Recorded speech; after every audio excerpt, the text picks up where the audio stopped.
Halo teman-teman semua, kenalin aku Damelia and welcome to my YouTube channel Cerdas Bersama Damelia. Kita akan membahas atau merefresh kembali tentang materi MAC ini, di mana MAC ini terdiri dari dua jenis alokasi, ya enggak? Yang pertama ada yang statis, yang kedua ada dinamis. Nah, kenapa muncul alokasi kanal yang dinamis? Karena dia akan memperbaiki sifat dari yang statis, di mana yang statis ini sifatnya yang pertama nggak efisien. Kenapa nggak efisien? Karena setiap user harus mempunyai frekuensi yang berbeda. Nah, kalau misalnya frekuensinya harus berbeda, maka kalau usernya makin banyak, dia akan boros frekuensinya, gitu ya. Dia juga sifatnya nggak adil, karena kalau misalnya ada sebuah operator yang sedang sibuk banget, dia membutuhkan bandwidth yang lebih, gitu kan. Nah, terus dia melihat di sampingnya ada operator yang sedang santuy, bandwidthnya tuh nggak terpakai semuanya, dia nggak akan bisa memakai bandwidth yang operator di sebelahnya, karena dia nggak adil, sifatnya juga statis, gitu kan.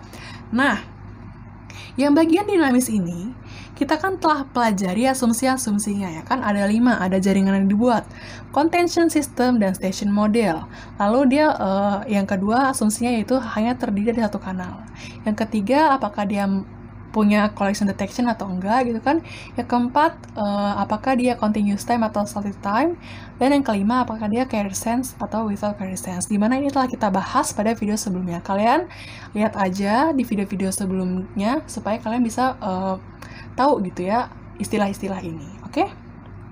Kita akan lihat apa aja sih contoh di dalam alokasi kanal yang dinamis ini. Nah, yang pertama dinamakan dengan Aloha. Jadi Aloha ini yang paling jadul banget gitu ya. Nah, Aloha ini yang pertama kali dibuat yaitu Pure Aloha.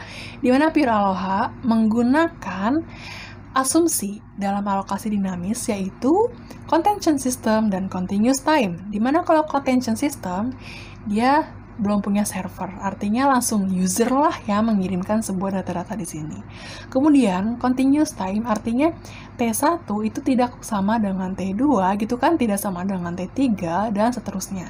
Nah, kalau dia tidak sama, maka ini akan berbarengan nih, ya kan, ini data yang ini akan berbarengan sama ini. Nah, ini akan berbarengan karena nggak sama gitu kan, terserah mereka mau masuk kapan gitu kan. Nah, ini ceritanya adalah satu kanal karena berdasarkan asumsi yang kedua yaitu single channel assumption.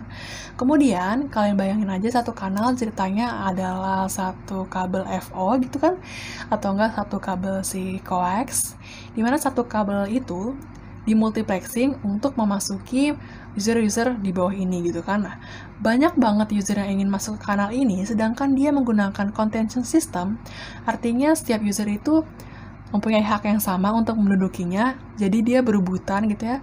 Terus dia juga menggunakan continuous time, dia nggak sama pewaktuannya. Maka yang terjadi pada Pure Aloha ini adalah collusion-nya akan tinggi, teman-teman. Tingkat collusion pada si Pure Aloha akan tinggi gitu ya, karena sifatnya seperti ini. Nah, maka dari itu dibuatlah versi yang kedua, Slotted Aloha, di mana Slotted Aloha ini telah mempunyai asumsi yaitu station model dan slotted time. Station model artinya dia telah mempunyai server untuk mengatur si kanal-kanalnya gitu ya. Maka dari itu di sini yang masuk yaitu node-node atau si switch-nya gitu. Terus slotted time karena dia telah dibagi-bagi seperti ini. Set gitu, telah dibagi slot-slotnya. Nah, tujuan dari slotted time itu adalah untuk memperbaiki kinerja dari si Pure Aloha ini, oke? Kemudian, pada slotted Aloha dia akan terjadi collision jika pengiriman datanya itu pada waktu yang bersamaan seperti ini. Node 1 atau server 1 sama server 3 waktunya bersamaan nih, maka dia terjadilah si collision seperti ini, collision.